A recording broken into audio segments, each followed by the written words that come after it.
Dios lo bendiga, queridos hermanos. Es una bendición y un privilegio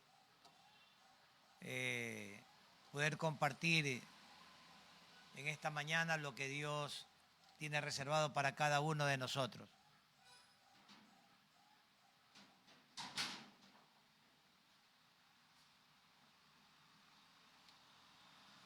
La semana pasada compartimos sobre la evangelización que Jesús hizo sobre la mujer samaritana. Lo encontramos en el capítulo 4 del Evangelio de Juan. Y hoy quería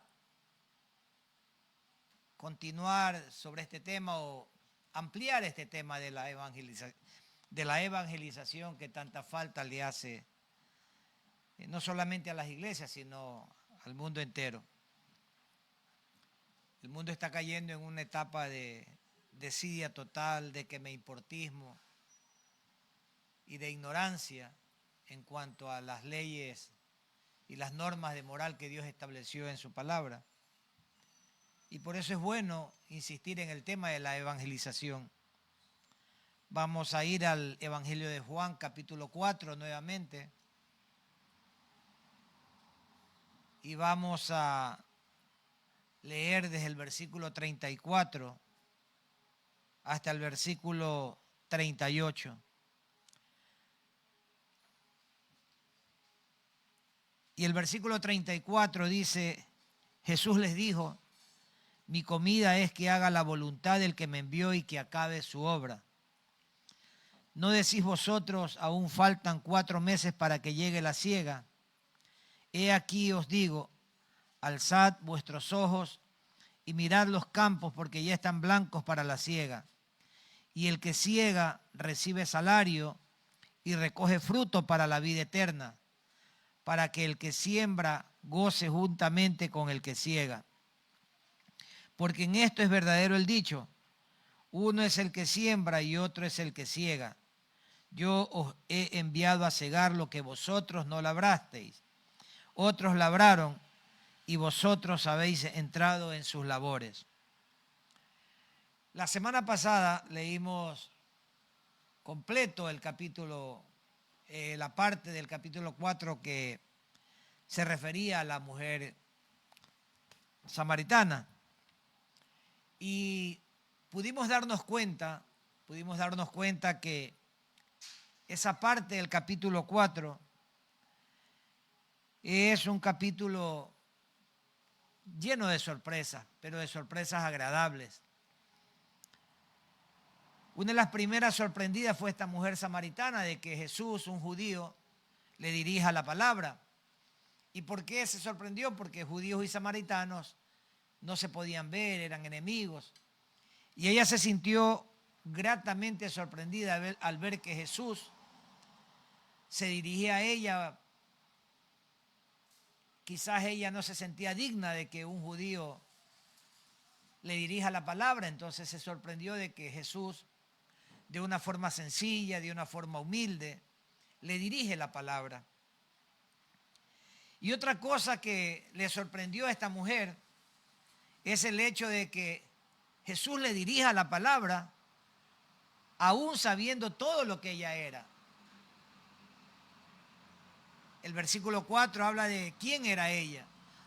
No era una simple mujer samaritana, era una mujer que tenía 5 maridos y que el último ni siquiera era su marido. Entonces, eso hizo que ella se sorprenda porque este hombre que no me conoce, que nunca me ha visto, que es la primera vez que conversamos, sepa todo de mi vida, al detalle lo sepa, ¿no? Entonces ella se sorprendió. Y quizás también se sintió impactada de saber que, al saber que este hombre que conocía todo de ella, no la señaló, no la encasilló, no la marginó, no la humilló, no la avergonzó. Entonces, eso también fue una sorpresa para ella. Y otra de las sorpresas que encontramos en este capítulo 4, con referencia a la mujer samaritana, es que cuando ella regresa a la ciudad, su testimonio era completamente diferente. Ella había cambiado, había algo que la había cambiado. Las personas se dieron cuenta de que ella no era esa mujer que conocían del día a día, sino que había sido tocada por algo, por alguien, y que la había cambiado completamente, ¿no? Le había hecho hacer un giro de 180 grados. Y dice que las personas se sorprendieron por el testimonio de esta mujer. Y dice la palabra que las personas creyeron por el testimonio de esta mujer, que antes daba un pésimo testimonio y ahora estaba dando un testimonio completamente diferente al que había sido su día a día. Entonces las personas vieron en ella un cambio radical, un cambio agradable. Y entonces ellos dijeron, yo también quiero tener lo que esta mujer tiene. Porque lo que tiene es para bien y no es para mal. Entonces yo también lo quiero tener. Y dice la palabra que muchos aceptaron a Jesús primero por el testimonio de ella y después muchos más aceptaron a Jesús por el testimonio que recibieron directamente de nuestro Señor Jesucristo. ¿Cuántos dicen amén? ¿No? Entonces, todas estas cosas provocaron sorpresa. Y también los discípulos se sorprendieron por el anuncio de Jesús de una gran cosecha. Jesús les dijo, una gran cosecha está preparada. Entonces yo me imagino a los discípulos alrededor de Jesús, cuando Jesús le dice, una gran cosecha está preparada, empezaron a buscar por todos los lados y no había nada que cosechar porque los campos estaban vacíos. Entonces Jesucristo les habla de una gran cosecha y ellos se sorprendieron. Y no solamente que se sorprenden porque no solamente dice Jesús que había una gran cosecha por cegar, sino que dice que esos segadores o esos cosechadores iban a recibir una extraordinaria paga, una buena paga. Y nuevamente los discípulos quizás empezaron a mirar porque no entendían y simplemente ellos entendían desde su punto de vista natural, humano, ¿por qué nos van a pagar si no hay nada que segar? No hay dónde trabajar. Pero Jesús les decía que había una gran cosecha y que a los cosechadores se le iba a dar una buena paga. Entonces por eso es importante que así como los discípulos, nosotros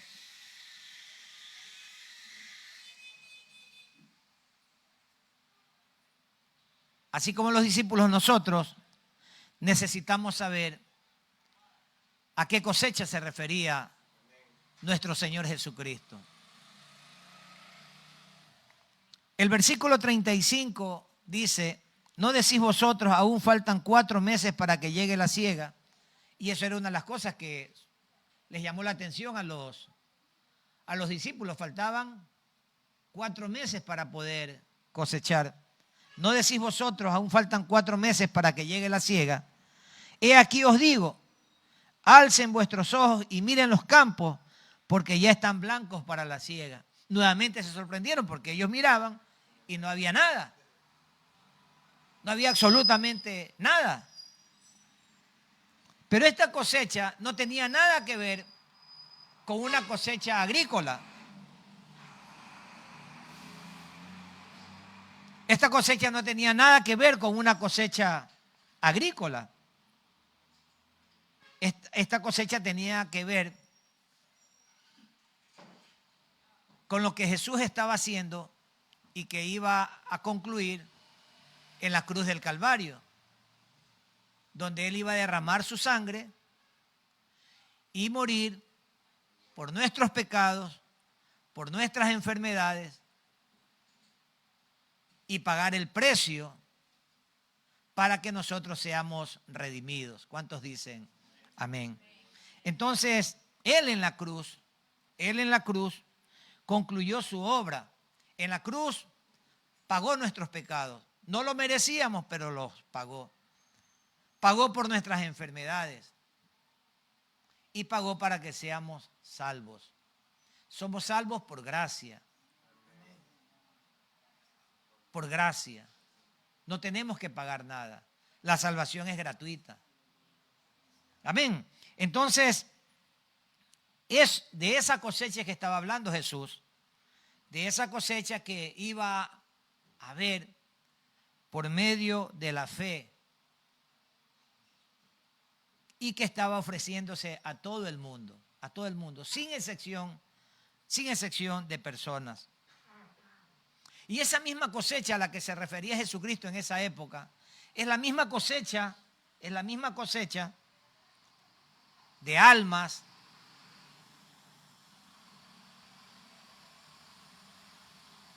que está lista ahora. Está lista. Y como los discípulos,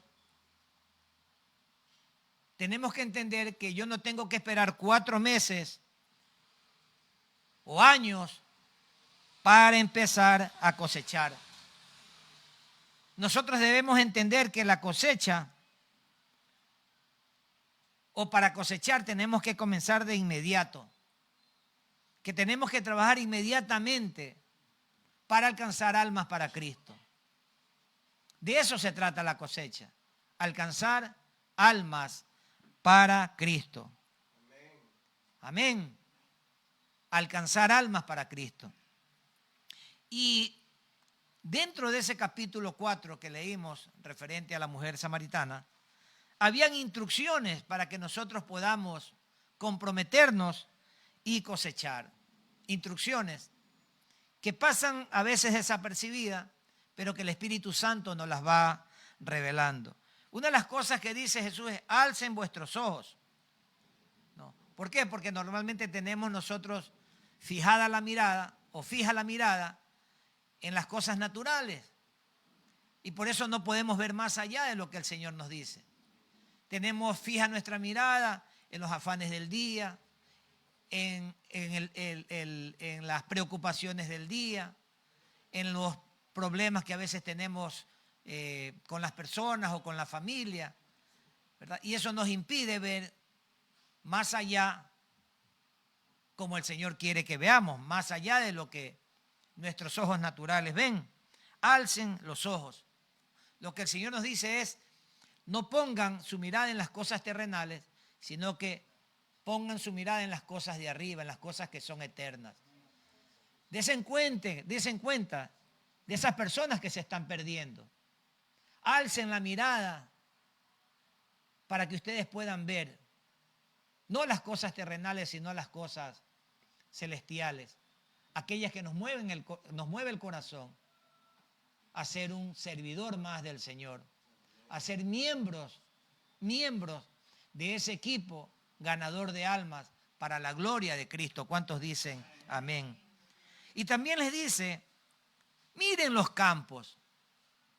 Nos está exhortando a que nosotros dejemos de ver a las personas conforme a nuestro egoísta corazón. Nos dice: no miremos a las personas como esa persona que te ha hecho daño. No miren a las personas como esa persona que te ha lastimado. No mires a esas personas con distingo de clase. No mires a esa persona con distingo de raza. No mires a esa persona porque tiene un color diferente al tuyo. No mires a esa persona como esa persona que desde tu punto de vista no merece ser salvo, desde tu punto de vista. Porque es un drogo, porque es un alcohólico, porque es un ladrón, porque es prostituta, o porque tiene sentimientos diferentes a los que nosotros tenemos. No mires a esa persona como la persona que permanentemente tú crees que te está lastimando. No las mires así, dice el Señor. No las mires así. Míralas como yo las veo, dice el Señor. Mírala con los ojos de misericordia que yo te veo a ti. Mírala con los ojos de compasión con los que yo te veo a ti. Es decir, Tenemos que ver a las personas como Dios las ve. Por eso es que es importante decirle, Señor, llénanos de tu amor para poder amar a esas personas que desde mi punto de vista son insoportables, para poder amarlas como tú las amas. Ayúdame a ver a las personas con tus ojos, o enséñame a ver a las personas con tus ojos para poder mirarlas como tú las ves. Y es difícil porque a veces esas personas nos han lastimado, nos han hecho daño. Pero si la palabra nos manda a amar al enemigo, ¿cuánto más a las personas que nos rodean? ¿Cuántos dicen amén? Amar al enemigo. Cuando la palabra nos manda a amar al enemigo, significa que todos son merecedores del amor, la gracia y la misericordia de nuestro Señor Jesucristo. Todos, todos.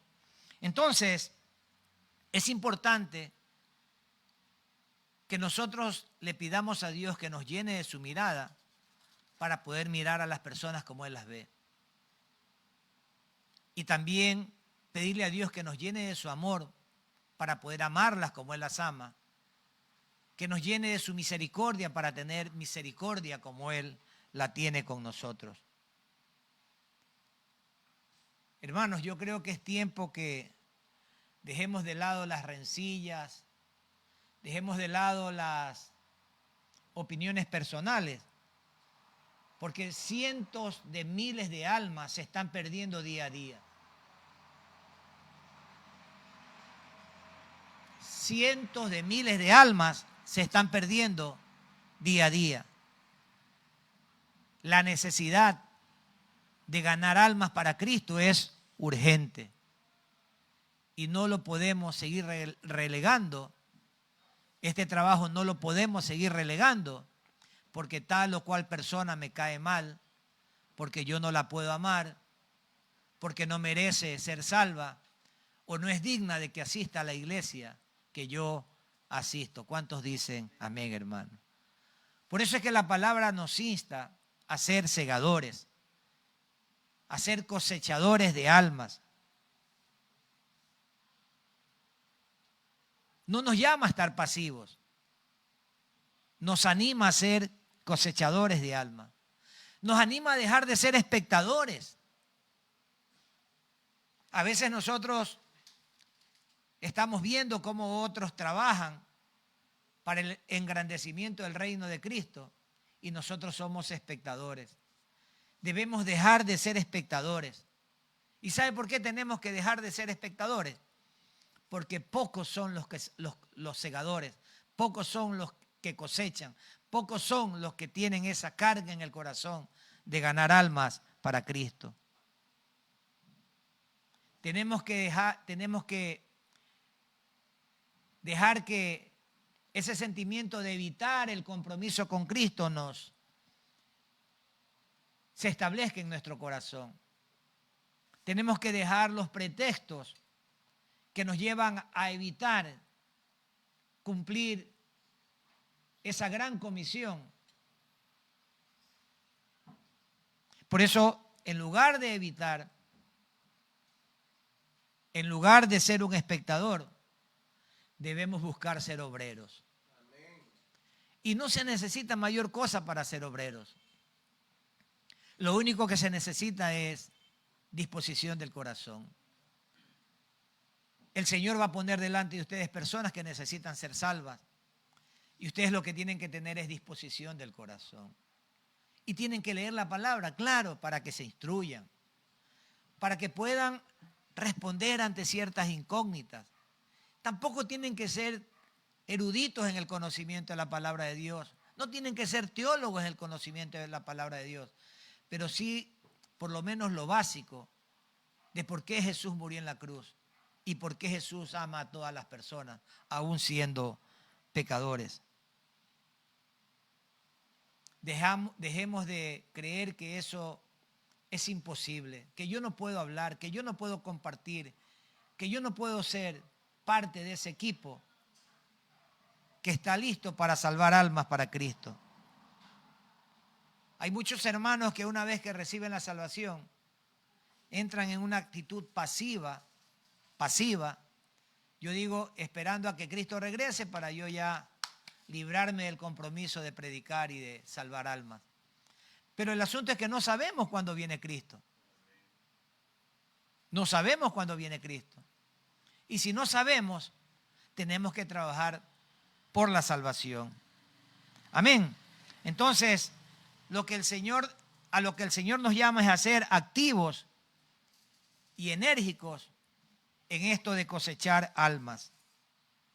Y a lo que el Señor nos llama es que nosotros como cosechadores o como segadores debemos tener compasión hacia los perdidos. Si usted no tiene ese espíritu de compasión hacia los perdidos, nunca va a sentir la carga de predicar el evangelio para que las personas se salven. Tiene que estar lleno de compasión. La misma compasión que motivó a nuestro Señor Jesucristo a relatar lo que dice el Evangelio de Mateo, capítulo 9, versículo 36. Dice que el Señor Jesucristo dijo, al ver las multitudes, dijo que tuvo compasión de ellas. ¿Y por qué tuvo compasión de ellas? Porque Él dice que estaban desamparadas, estaban dispersas como ovejas que no tienen pastor. Desamparadas. Necesitaba de alguien o de algunos que den amparo a esas almas desamparadas. Y para hacerlo necesitaban tener compasión. Necesitaban llenarse la misma compasión de la que estaba lleno nuestro Señor Jesucristo cuando puso su mirada sobre nosotros, cuando su palabra entró a nuestro corazón, cuando abrimos nuestro corazón y lo recibimos a Él como nuestro único y suficiente Salvador. Hermanos y hermanas, la necesidad de segadores o de cosechadores es urgente, es ahora. No puede seguir postergándose. En Mateo 9:37 dijo, entonces dijo a sus discípulos, a la verdad la mies es mucha, pero pocos son los obreros. Pocos son los obreros. ¿Por qué son pocos los obreros?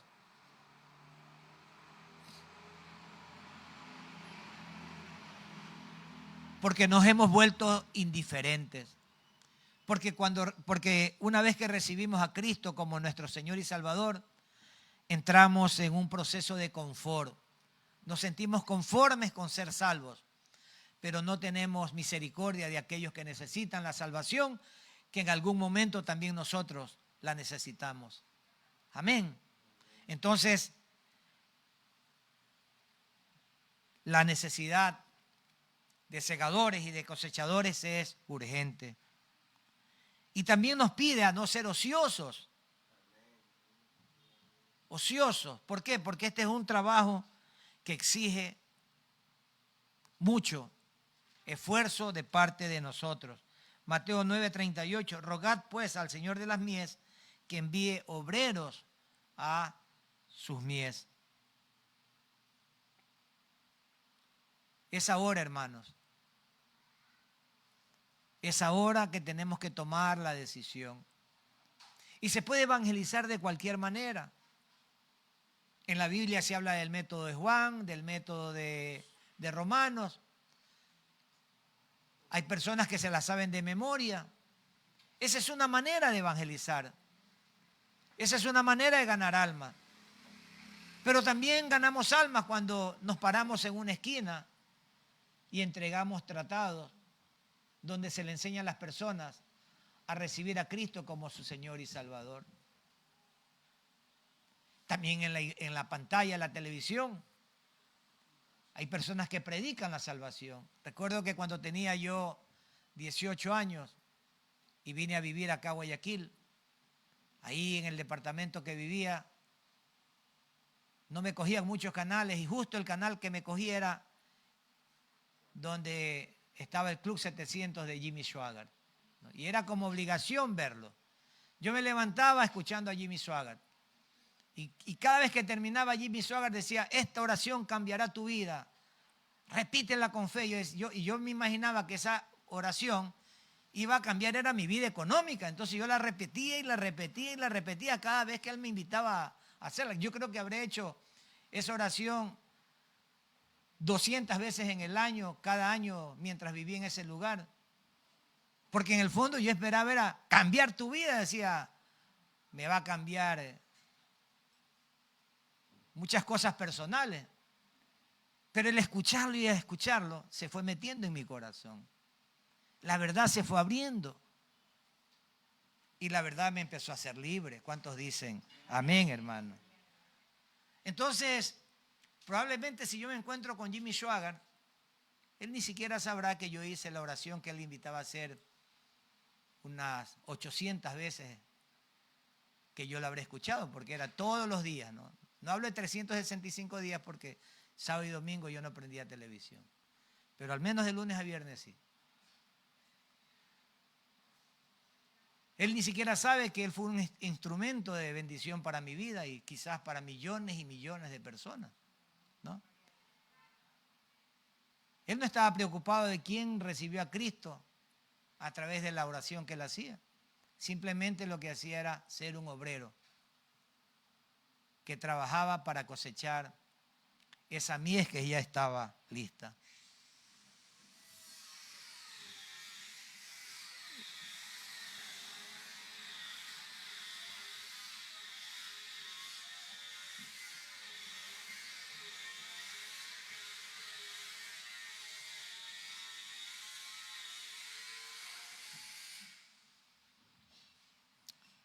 Otra de las cosas que sorprendió a los discípulos es cuando Jesús le dice que había recompensa para los segadores de esa cosecha, ¿no? Recompensa, uno enseguida, recompensa económica, ¿no? Entonces aquí la cosa está buena, dijeron los discípulos, ¿no? Y probablemente se preguntaron, bueno, ¿y cuál es la paga? Y creo que se sorprendieron mucho más cuando Jesucristo le dijo cuál es la paga, ¿no? La paga es que Dios va a derramar bendiciones sobre su vida.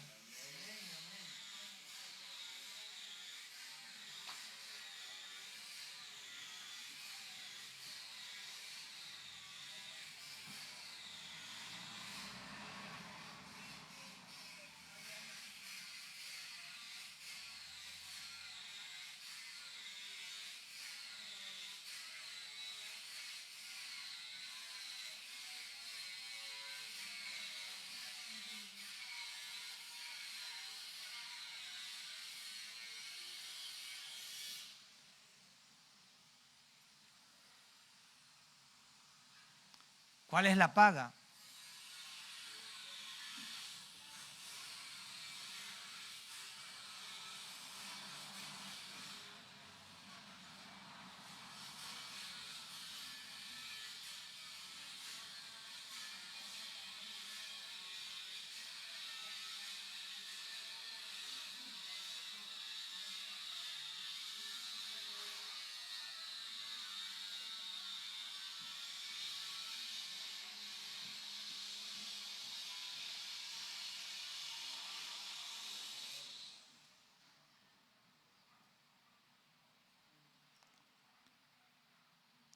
La paga las bendiciones.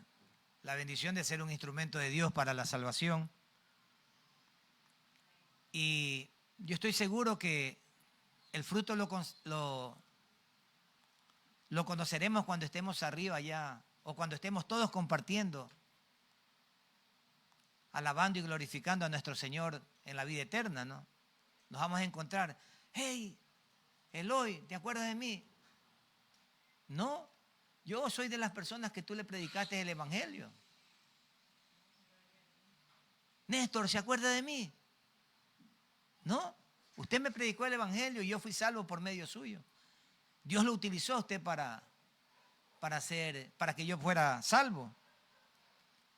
Entonces, ahora no vemos el fruto, pero cuando estemos todos alabando y glorificando al Señor, nos vamos a dar cuenta de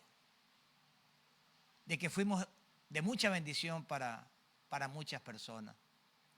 Yo creo que aunque en el cielo no va a haber tristeza, porque dice que que allá no va a haber llanto, no va a haber lloro, en el cielo no va a haber tristeza, eso estamos completamente seguros.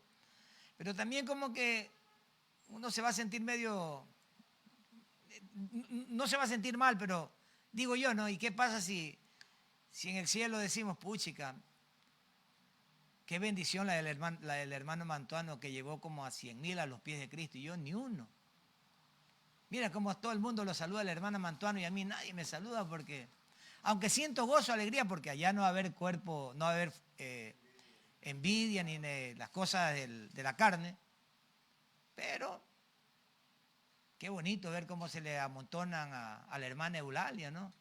Todas las personas que fueron salvas por medio de ella, cómo la utilizó el Señor, ¿no? Entonces, esa es la recompensa más grande a la que uno puede anhelar, aspirar. No es una recompensa económica, pero sí es una recompensa que tiene más valor, la vida eterna y la vida eterna de aquellos a los que usted le predicó el Evangelio. Amén, hermano. Saber cuánto ganamos para nuestro Señor Jesucristo, saber cuántas almas ganamos para nuestro Señor Jesucristo, ¿no? Y poder regocijarnos con Él cuando Él retorne. 1 Tesalonicenses 2:19 dice, porque ¿cuál es nuestra esperanza o gozo o corona de que me gloríe? ¿No lo sois vosotros delante de nuestro Señor Jesucristo en su venida? Pablo les decía, ¿cuál es nuestra esperanza o gozo o corona de que me gloríe? Ustedes, todos los que he ganado para Cristo. ¿Cuántos dicen amén? Vosotros son nuestra gloria y nuestro gozo, le dice el apóstol Pablo en el versículo 20. ¿No? Ustedes. Entonces, todas estas cosas, todas estas recompensas que hemos compartido, deberían animarnos, deberían entusiasmarnos para que nosotros seamos obreros para la gran cosecha. Y no permanecer impávidos. Les decía que hay diferentes maneras de ser un obrero. Predicar con los métodos que habla la Biblia, predicar de la cruz de Cristo, predicar por qué murió Cristo, entregar tratados y también ser testimonio como la mujer samaritana. Testimonio. Antes era una mujer que a pocos o a poquísimos les agradaba ser su amigo. Era una mujer relegada, marginada. Y cambia Jesús el testimonio de ella. Y todos querían escuchar su testimonio. Todos querían saber qué pasó, qué comió, de qué agua bebió. Porque ella hablaba de tomar agua, que había tomado el agua de vida eterna y que esa agua de vida eterna la había cambiado completamente, la había transformado. Entonces las personas querían, al ver ese nuevo testimonio de una mujer completamente cambiada, completamente diferente, las personas querían tener lo que ella tenía. Entonces a veces no necesitamos ni siquiera predicar, a veces nosotros necesitamos simplemente dar testimonio. Pero si seguimos en esa actitud de amargura, de desprecio, de estar ensimismado en los problemas que yo creo que son mis problemas, en acusar, en lastimar, en degradar con epítetos, entonces, por más que tengamos a Cristo, nuestro testimonio sigue siendo un testimonio que no ayuda mucho. Amén. Son salvos, gloria a Dios. Pero su testimonio no ayuda mucho para que otros puedan ser salvos. Amén.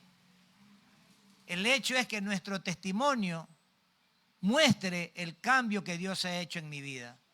Así como el cambio que hizo en esta mujer samaritana que había tenido 5 maridos. Yo me imagino a las mujeres en esa época que vivían en Samaria, donde ella vivía, ¿no? Que cuando la veían venir le decían al marido, métete para adentro, no salgas, le decían, ¿no?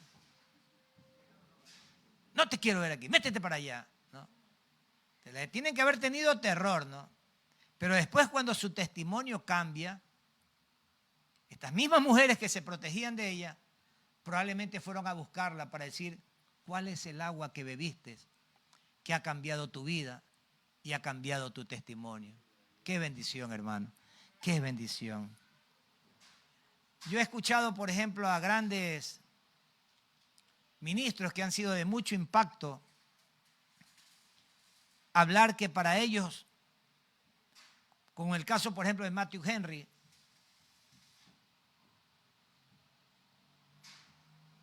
Matthew Henry decía que para él la felicidad era ganar almas para Cristo,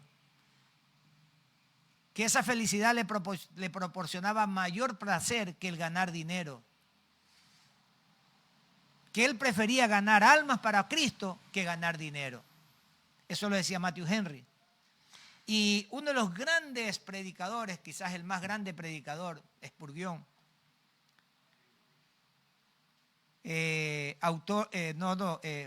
fue usado en grandes avivamientos, decía que él prefería ser el medio de salvación de un alma que estaba rumbo a la muerte a ser el más grande orador de la tierra.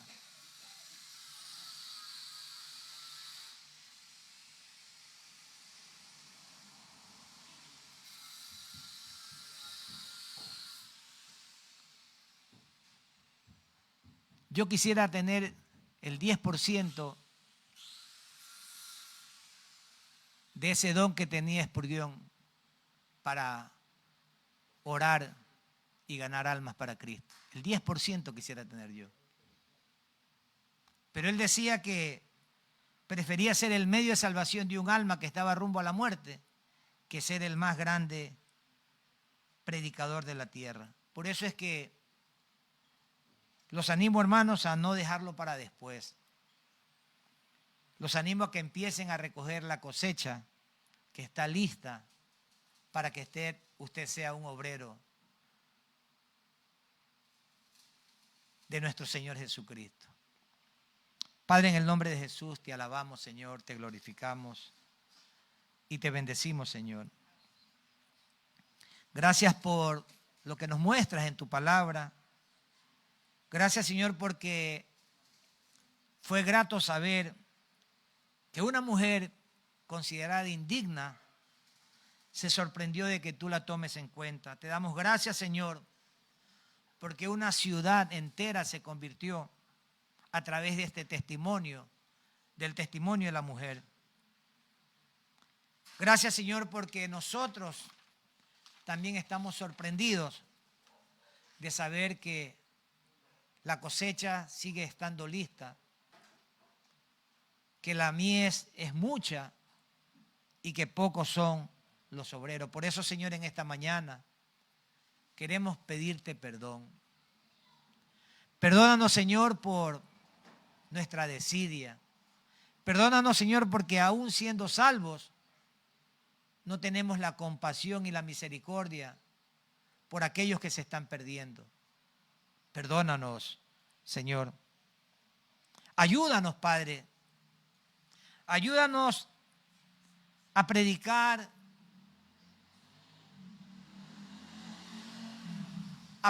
la cruz, Señor. Y por medio de esa predicación podamos llevar la salvación a aquellos que necesitan ser salvados.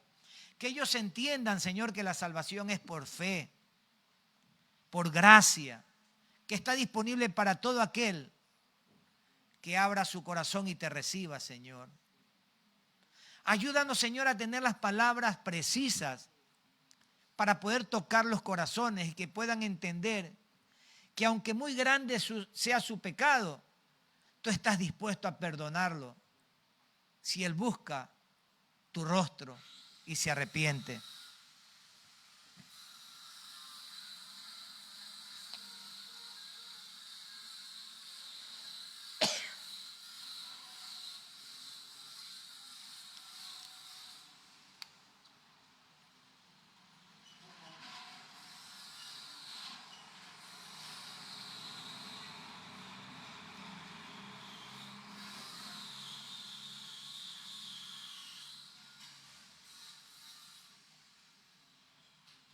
Ayúdanos, Señor, a entender que no tenemos que esperar, que la cosecha hay que levantarla hoy, que tenemos que empezar de inmediato. Instrúyenos, Señor, que tu Espíritu Santo ponga las palabras que esa persona necesita para tocar su corazón y puedan ser salvos. Ayúdanos, Señor, a poner la mirada en ti, Señor, nuestra esperanza en ti.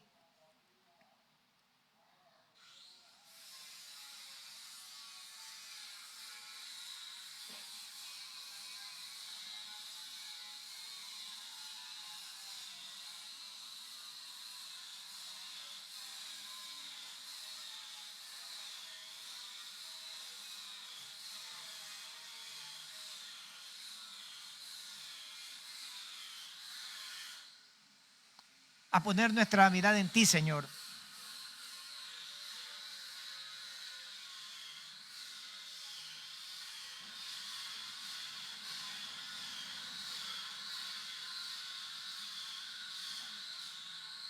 Y no en las cosas terrenales.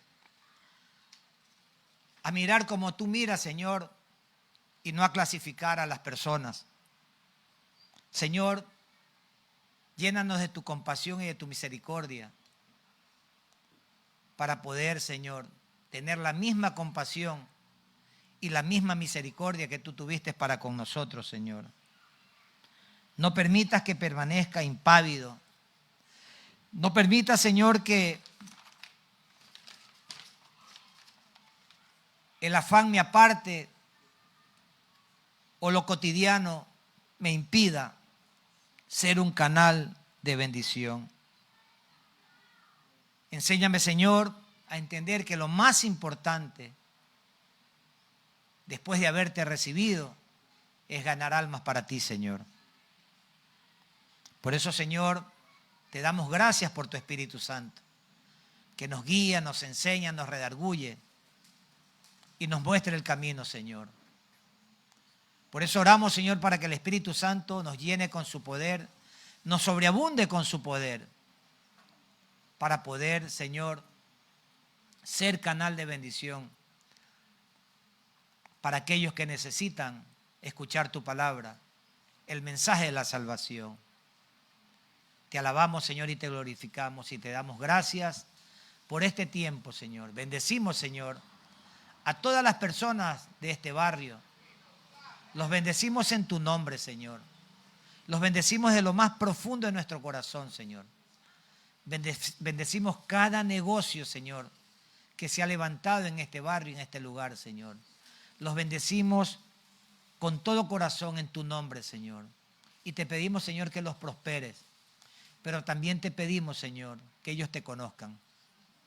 Que ellos te conozcan, Señor, y que te reciban como su único y suficiente Salvador. Que el Señor nos bendiga y nos guarde, que el Señor alce su rostro sobre nosotros, que el Señor ponga de su paz. En el nombre de Jesús oramos. Amén, amén y amén. Gloria a Dios. Gloria a Dios. Invitamos a mi hermana Sonia, por favor.